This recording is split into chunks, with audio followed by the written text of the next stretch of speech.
दोस्तों, आज की क्लास में हम लोग डिस्कस करेंगे आपातकाल यानी कि इमरजेंसी के बारे में। क्या होता है इमरजेंसी? कितने प्रकार के होते हैं इमरजेंसी? क्या प्रावधान है संविधान में इमरजेंसी को लेकर? और कब-कब भारत में इमरजेंसी लगा? और क्या होता है इमरजेंसी का प्रभाव और कैसे समाप्त होता है इमरजेंसी?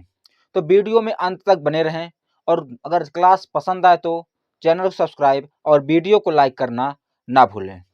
तो दोस्तों, इमरजेंसी यानी कि आपातकाल। दोस्तों, आपातकाल का उल्लेख भारतीय संविधान में भाग 18 भारतीय संविधान के भाग 18 में अनुच्छेद 352 से लेकर 360 के बीच में किया गया है। यानी कि आपातकाल का उल्लेख भारतीय संविधान के भाग 18 में अनुच्छेद 352 से लेकर 360 तक किया गया है। दोस्तों, आपातकाल के प्रकार। दोस्तों, आपातकाल 3 प्रकार के होते हैं। पहला है राष्ट्रीय आपातकाल जिसका उल्लेख है अनुच्छेद 352 में। अगर पूछ ले कि राष्ट्रीय आपातकाल यानी कि नेशनल इमरजेंसी का उल्लेख किस अनुच्छेद में है, वह अनुच्छेद 352। अगर भाग पूछ ले कि आपातकाल का उल्लेख भारतीय संविधान के किस भाग में है, तो वह होगा भाग 18।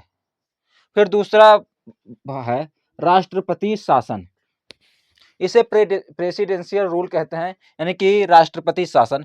इसका उल्लेख दोस्तों अनुच्छेद 356 में है। यह भी पूछ सकता है कि राष्ट्रपति शासन का उल्लेख किस अनुच्छेद में है, वह अनुच्छेद है 356। फिर तीसरा वित्तीय आपातकाल यानी कि फाइनेंशियल इमरजेंसी। दोस्तों, वित्तीय आपातकाल का उल्लेख संविधान के अनुच्छेद 360 में किया गया है। तो हम लोग पहला आपातकाल यानी कि राष्ट्रीय आपातकाल को आज हम लोग इस क्लास में डिस्कस करेंगे पूरे डिटेल में। राष्ट्रीय आपातकाल यानी कि नेशनल इमरजेंसी। नेशनल इमरजेंसी का उल्लेख दोस्तों अनुच्छेद 352 में किया गया है। क्या कहता है अनुच्छेद 352? अनुच्छेद 352 में राष्ट्रीय आपातकाल का उल्लेख है युद्ध या बाह्य आक्रमण या सशस्त्र विद्रोह होने पर राष्ट्रपति मंत्रिमंडल के लिखित सूचना पर राष्ट्रीय आपातकाल की उद्घोषणा करते हैं। दोस्तों, अनुच्छेद 352 के अनुसार अगर युद्ध हो जाए या बाह्य आक्रमण हो जाए, यदि युद्ध हो या बाह्य आक्रमण, कोई दूसरा देश आक्रमण कर दे, बाह्य आक्रमण या सशस्त्र विद्रोह यानी कि अपने ही देश में लोगों द्वारा विद्रोह हो जाए, तो राष्ट्रपति मंत्रिमंडल। दोस्तों, इस बात को ध्यान रखिएगा कि मंत्रिमंडल 352 एकमात्र अनुच्छेद है पूरे संविधान में जहां पर मंत्रिमंडल शब्द का उल्लेख किया गया है। मंत्रिमंडल के लिखित सूचना पर, यह भी याद रखें कि मंत्रिमंडल के लिखित सूचना पर राष्ट्रपति उद्घोषणा करते हैं। तो अगर पूछ ले कि राष्ट्रपति किसके सूचना पर राष्ट्रीय आपातकाल की घोषणा करते हैं, तो वह होगा मंत्रिमंडल, ना कि प्रधानमंत्री। प्रधानमंत्री के आदेश पर नहीं करते हैं, बल्कि पूरे मंत्रिमंडल के लिखित सूचना पर राष्ट्रपति नेशनल इमरजेंसी यानी कि राष्ट्रीय आपातकाल की घोषणा करते हैं। तो दोस्तों, इसमें यही बात याद रखना कि मंत्रिमंडल के लिखित सूचना पर, इस बात को ध्यान रखिएगा कि लिखित सूचना पर करते हैं, लिखित सूचना पर राष्ट्रीय आपातकाल की उद्घोषणा करते हैं। 44वें संविधान संशोधन द्वारा अनुच्छेद 352 में वर्णित आंतरिक असंतोष को हटाकर सशस्त्र विद्रोह शब्द उल्लेखित किया गया था। दोस्तों, मूल संविधान में अनुच्छेद 352 में सशस्त्र विद्रोह जैसी शब्दावली का उल्लेख नहीं था। तो दोस्तों, इस बात को ध्यान रखिएगा कि अनुच्छेद 352 में, मूल संविधान के अनुच्छेद 352 में सशस्त्र विद्रोह जैसी शब्दावली का उल्लेख नहीं था। वहां पर आंतरिक विद्रोह यानी कि आंतरिक असंतोष का उल्लेख था। अगर पूछ ले कि मूल संविधान में अनुच्छेद 352 के अंतर्गत क्या उल्लेखित था, तो यह था आंतरिक असंतोष, ना कि सशस्त्र विद्रोह। दोस्तों 44वें संविधान संशोधन द्वारा 1976 में आंतरिक असंतोष शब्द को हटाकर सशस्त्र विद्रोह जैसी शब्दावली को अनुच्छेद 352 में जोड़ा गया था। इस बात को ध्यान रखें कि सशस्त्र विद्रोह जैसी शब्दावली 44वें संविधान संशोधन 1978 के द्वारा 1978 के द्वारा जोड़ा गया था। फिर मंत्रिमंडल की लिखित सूचना का प्रावधान 44वें संविधान संशोधन 1978 द्वारा किया गया था। ये जो दोस्तों है मंत्रिमंडल के लिखित सूचना पर राष्ट्रपति आपातकाल यानी कि राष्ट्रीय आपातकाल की उद्घोषणा करते हैं। तो दोस्तों यह भी 44वें संविधान संशोधन द्वारा जोड़ा गया था, जो लिखित है। इसके पहले था कि राष्ट्रपति, इसके पहले अनुच्छेद 352 में यही लिखा था कि युद्ध, बाह्य आक्रमण तथा सशस्त्र विद्रोह यानी कि आंतरिक असंतोष के लिए आंतरिक असंतोष पर राष्ट्रपति राष्ट्रीय आपातकाल की उद्घोषणा करेंगे। लेकिन 44वें संविधान संशोधन द्वारा दो चीजें बदली गई। पहला चीज की आंतरिक असंतोष के जगह पर सशस्त्र विद्रोह जैसी शब्दावली जोड़ी गई। फिर दूसरा, वहां पर मंत्रिमंडल का लिखित सूचना जोड़ा गया कि मंत्रिमंडल के लिखित सूचना पर घोषणा करेंगे। ऐसा नहीं है कि प्रधानमंत्री फोन कर दें और आपातकाल की घोषणा हो जाए। ऐसा हुआ था कि इंदिरा गांधी जी ने फोन किया और राष्ट्रपति जी ने आपातकाल की घोषणा कर दी। उससे सबक लेकर फिर से संविधान संशोधन किया गया और लिखा गया कि मंत्रिमंडल के लिखित सूचना पर, ना कि किसी एक व्यक्ति यानी कि प्रधानमंत्री कह दे राष्ट्रपति को फोन करके कि आप राष्ट्रीय आपातकाल लगा दीजिए तो राष्ट्रीय आपातकाल लग जाए। ऐसा अब नहीं होता है। अब प्रधानमंत्री की मंत्रिमंडल की लिखित सूचना पर आपातकाल लगाया जा सकता है। राष्ट्रीय आपातकाल को एक महीने के भीतर संसद से अनुमोदन लेना होता है। दोस्तों मान लीजिए कि आज राष्ट्रीय आपातकाल देश में लग गया तो एक महीने के भीतर संसद से अनुमोदन यानी कि मंजूरी लेनी होती है कि आगे अभी बढ़ेगा कि नहीं आपातकाल। संसद का अनुमोदन मिलने पर, अगर एक बार संसद का अनुमोदन मिलने पर यह 6 महीने तक जारी रहता है। दोस्तों अगर एक बार संसद ने राष्ट्रीय आपातकाल को की मंजूरी दे दी कि अब राष्ट्रीय आपातकाल रहेगा, तो एक बार मंजूरी मिलने पर 6 महीने तक राष्ट्रीय आपातकाल रहता है। लेकिन दोस्तों इसका अधिकतम समय का उल्लेख नहीं है कि कितनी बार तक इसको बढ़ाया जा सकता है। तो दोस्तों राष्ट्रीय आपातकाल की कोई अधिकतम अवधि नहीं है कि इतने ही साल, 1 साल, 2 साल, 3 साल तक राष्ट्रीय आपातकाल रहेगा। इसका कोई अधिकतम अवधि नहीं है, बल्कि इसे प्रत्येक 6 महीने पर संसद से अनुमोदन लेना होता है। यानी कि 6-6 महीने करके राष्ट्रीय आपातकाल को आगे बढ़ाया जा सकता है। संसद का एक बार अनुमोदन मिलने पर 6 महीने तक राष्ट्रीय आपातकाल रहता है। तो हम लोग इसमें क्या चीज समझें? पहला चीज की आपातकाल का उल्लेख भारतीय संविधान के भाग 18 में अनुच्छेद 352 से लेकर 360 तक उल्लेखित है। आपातकाल 3 प्रकार के होते हैं।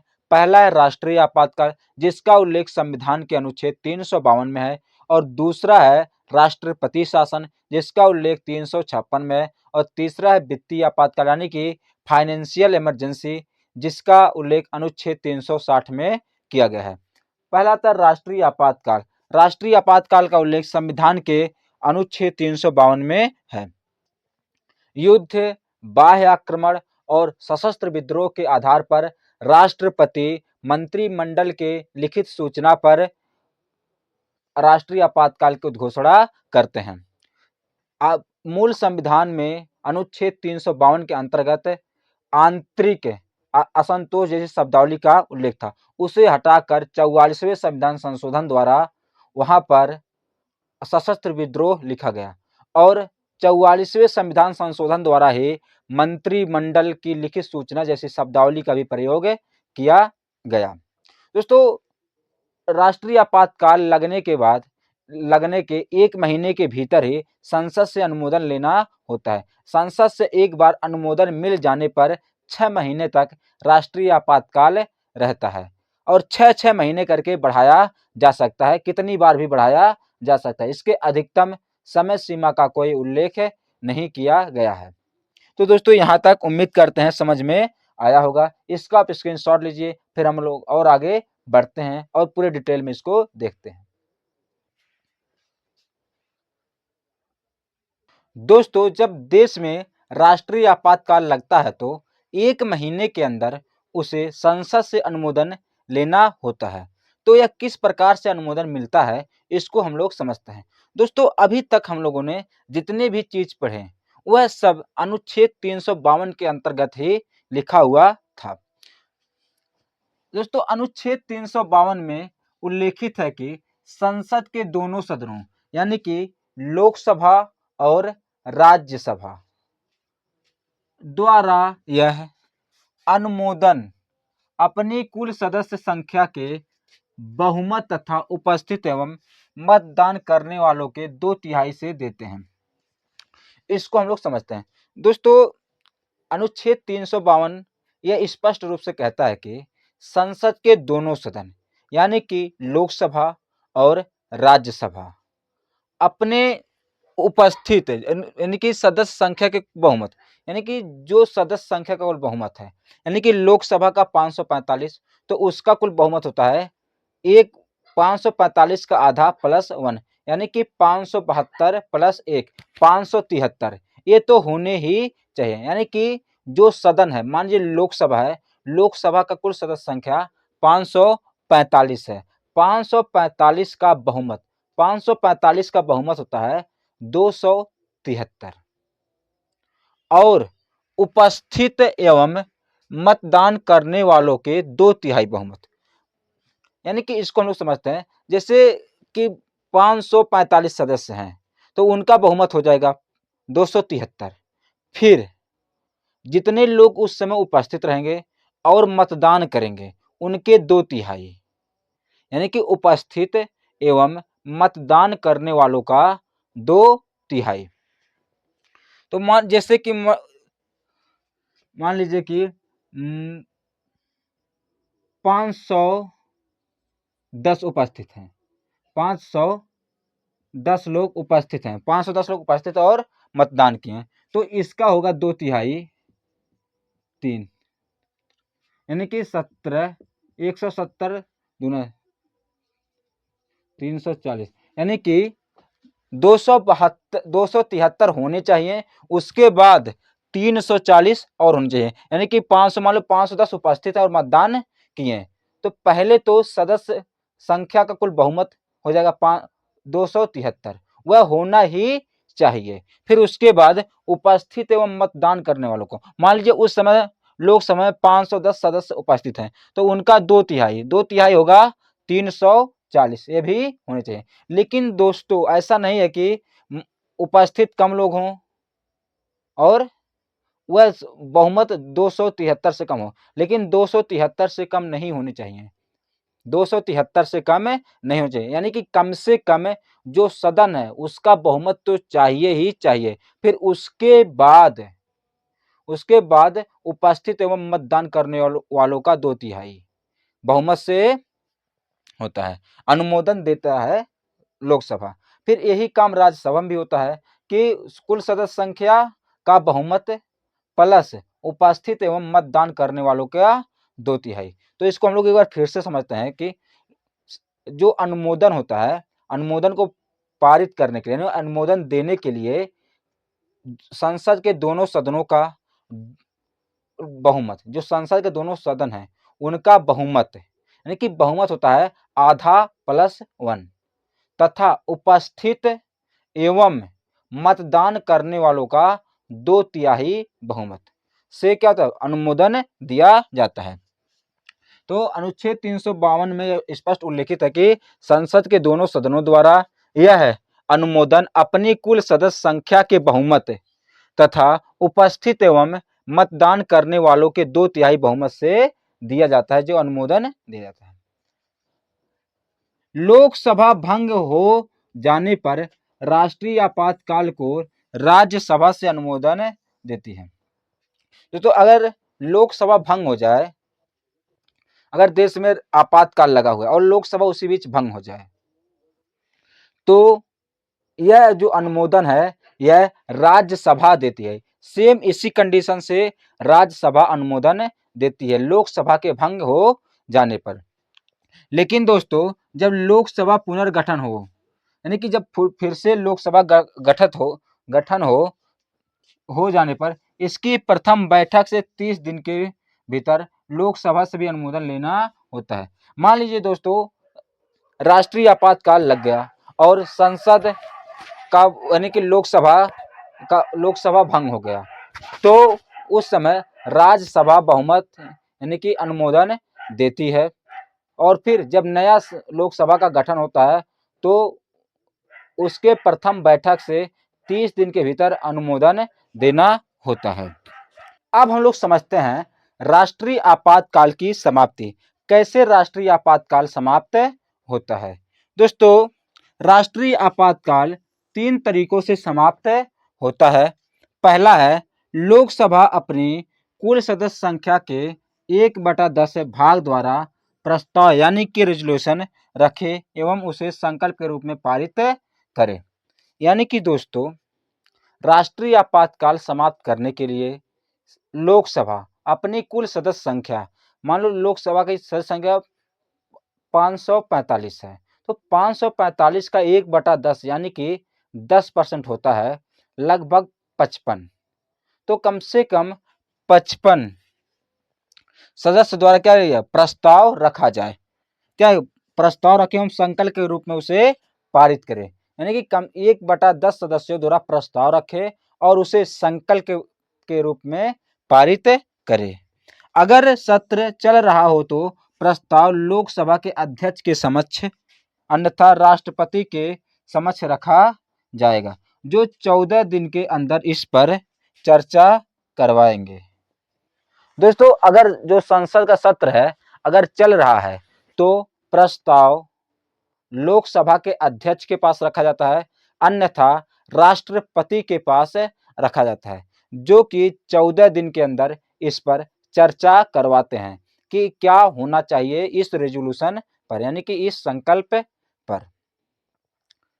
तो पहला चीज यही है कि 1/10 सदस्यों द्वारा प्रस्ताव यानी कि रेजोल्यूशन रखा जाए और उसे प्रस्ताव के रूप यानी कि और उसे संकल्प के रूप में पारित किया जाए। अगर लोकसभा का सत्र चल रहा है तो यह प्रस्ताव लोकसभा के अध्यक्ष के पास रखा जाता है, अन्यथा राष्ट्रपति के पास रखा जाता है और इस पर 14 दिन के भीतर चर्चा करवाते हैं। अगर लोकसभा अध्यक्ष के पास रखा गया तो अध्यक्ष करवाएंगे और राष्ट्रपति के पास रखा गया तो राष्ट्रपति करवाते हैं।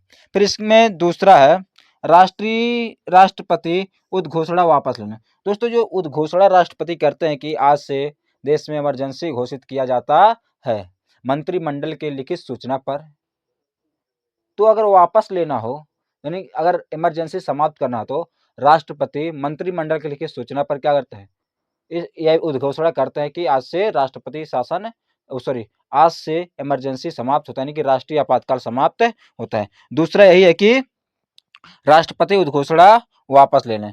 पहला है लोकसभा द्वारा संकल्प पारित करने पर, इससे कहते हैं लोकसभा के द्वारा संकल्प पारित करने पर, और दूसरा है राष्ट्रपति उद्घोषणा करे कि राष्ट्रीय आपातकाल वापस लेने का। तीसरा है संसद निर्धारित अवधि में अनुमोदन ना दे। दोस्तों जो निर्धारित अवधि है कि इमरजेंसी लागू होने के 1 महीने के भीतर संसद से अनुमोदन लेना होता है, तो संसद निर्धारित समय में अनुमोदन ना दे या फिर एक बार अनुमोदन दे दे फिर 6 महीने के अंदर एक बार अनुमोदन देने पर 6 महीने आपातकाल रहता है। फिर दूसरे बार जब अनुमोदन देना तो अनुमोदन ना दे तो भी आपातकाल समाप्त हो जाता है। तो यहाँ तक था आपातकाल और आपातकाल की समाप्ति के बारे में। अब हम लोग समझते हैं कि आपातकाल का प्रभाव क्या होता है, इसको समझते हैं। इसको आप स्क्रीनशॉट ले लीजिए। दोस्तों अब हम लोग समझते हैं कि राष्ट्रीय आपातकाल यानी कि नेशनल इमरजेंसी का क्या प्रभाव यानी कि इफेक्ट होता है। दोस्तों अनुच्छेद 359 में यह उल्लेखित है कि राष्ट्रीय आपातकाल लग जाने पर अनुच्छेद 20 व अनुच्छेद 21 को छोड़कर अन्य सभी मौलिक अधिकार राष्ट्रपति के आदेश पर निलंबित हो सकता है। यानी कि दोस्तों अनुच्छेद 359 यह कहता है कि अनुच्छेद 20 और अनुच्छेद 21 को छोड़कर सभी मौलिक अधिकार निलंबित हो सकते हैं, लेकिन यह निलंबन राष्ट्रपति के आदेश पर ही होता है।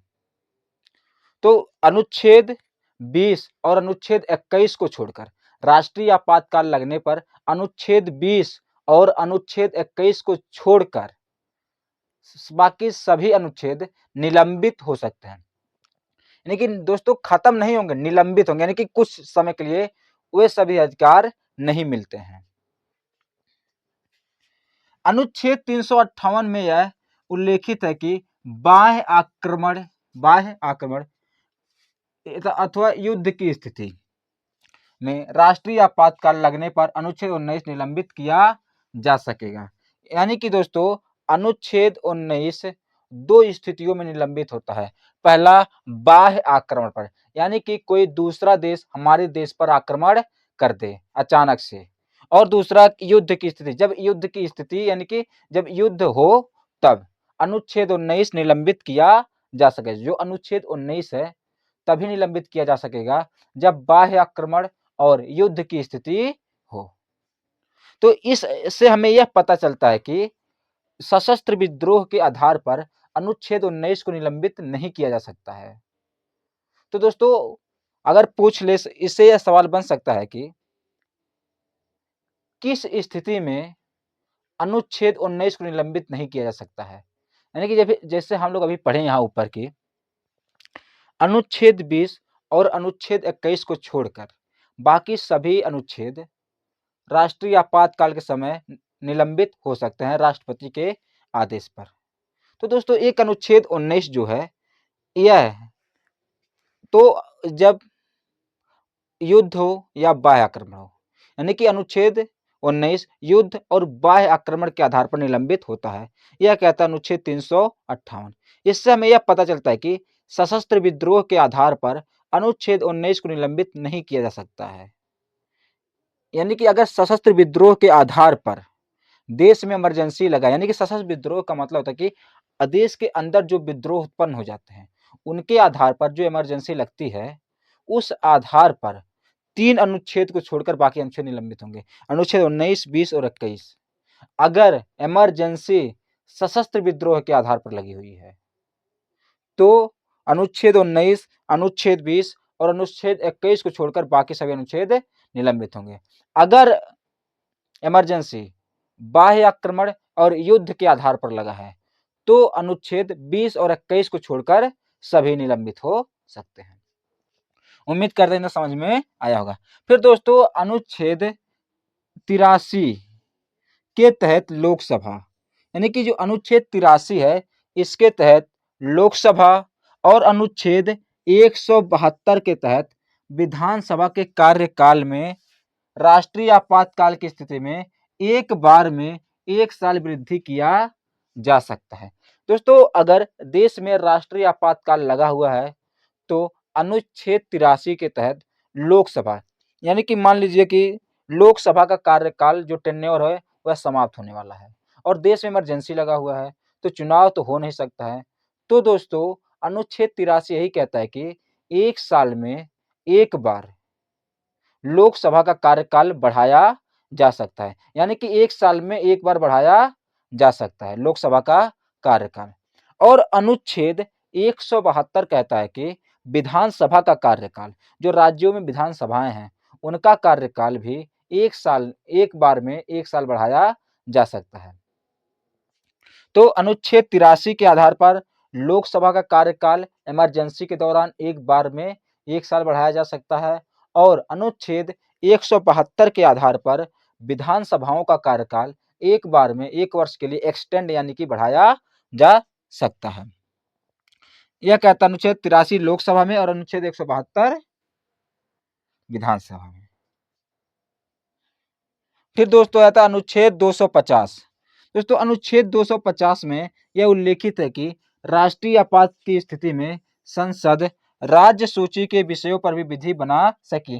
दोस्तों जब हम लोग केंद्र और राज्य संबंध पर डिस्कस कर रहे हैं, उसमें केंद्र और राज्य के विधायी संबंधों के बारे में जब हम लोग डिस्कस कर रहे थे, तो एक अनुच्छेद आया था, अनुच्छेद 250।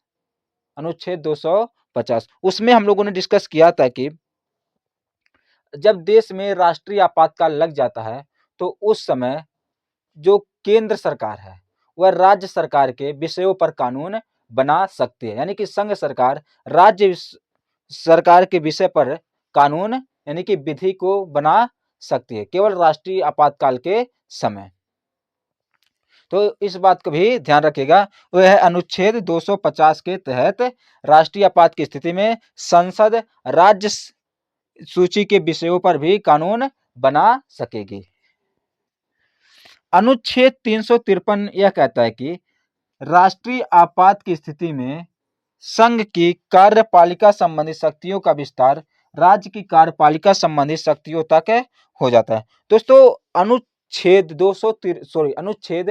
353 यह कहता है कि जब देश में राष्ट्रीय आपात की स्थिति यानी कि राष्ट्रीय आपातकाल लगा हो, तो जो राज्य सरकार की कार्यपालिका संबंधी शक्तियां हैं, वह केंद्र सरकार के पास चली जाती हैं। यानी कि केंद्र सरकार की कार्यपालिका संबंधी जो शक्तियां हैं, वह राज्य के कार्यपालिका संबंधी शक्तियों तक विस्तार हो जाती हैं। यानी कि केंद्र जो है का जो जो केंद्र का कार्यपालिका संबंधी शक्तियां हैं, वह राज्य के कार्यपालिका संबंधी शक्तियों तक चली जाती हैं। यानी कि जो राज्य की कार्यपालिका संबंधी शक्तियां वह केंद्र भी कर सकता है। यह कहता है अनुच्छेद 253। उम्मीद करते हैं इतना समझ में आया होगा। इसका आप स्क्रीनशॉट लीजिए, फिर थोड़ा सा और इसमें बचा है, फिर डिस्कस को करते हैं।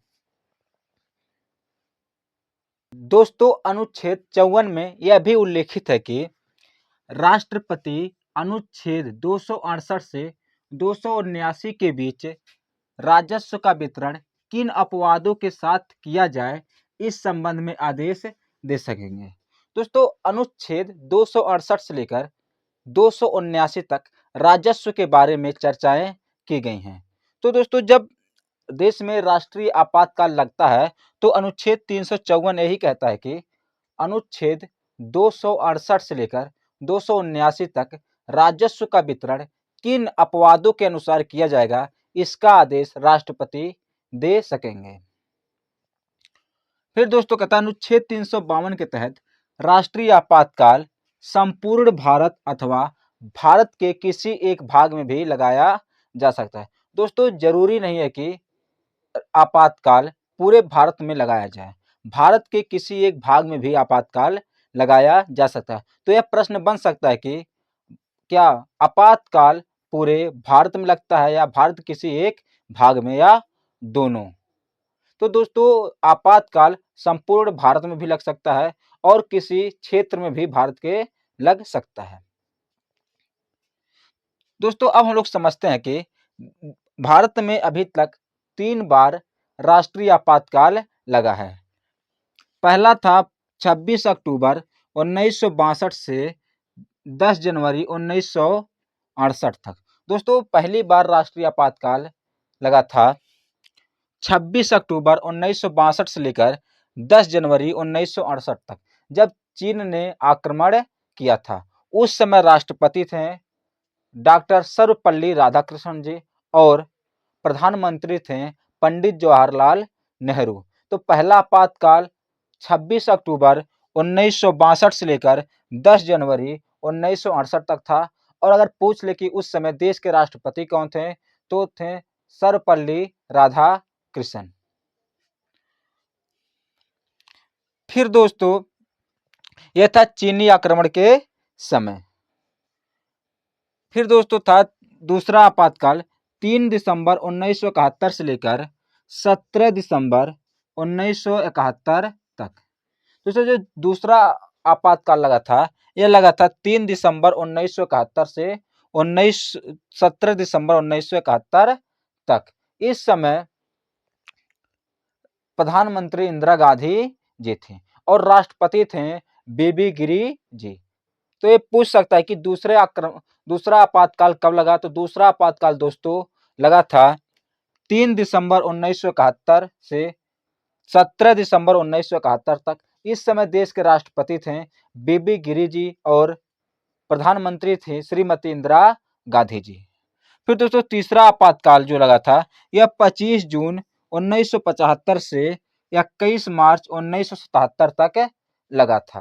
दोस्तों यह था आधार आंतरिक असंतोष का, दूसरा था पाक आक्रमण का और तीसरा था आंतरिक असंतोष का। इसी के बाद 1978 में 44वां संविधान संशोधन के द्वारा आंतरिक असंतोष को हटाकर सशस्त्र विद्रोह लिख दिया गया और इस समय जो देश के राष्ट्रपति थे वह फखरुद्दीन अली अहमद थे और प्रधानमंत्री वही इंदिरा गांधी जी थी। इंदिरा गांधी जी फखरुद्दीन अली अहमद को कॉल करती हैं और राष्ट्रीय आपातकाल लग जाता है। केवल प्रधानमंत्री कहने पर ही राष्ट्रीय आपातकाल लग जाता है और वो भी फोन से कहने पर मौखिक रूप से।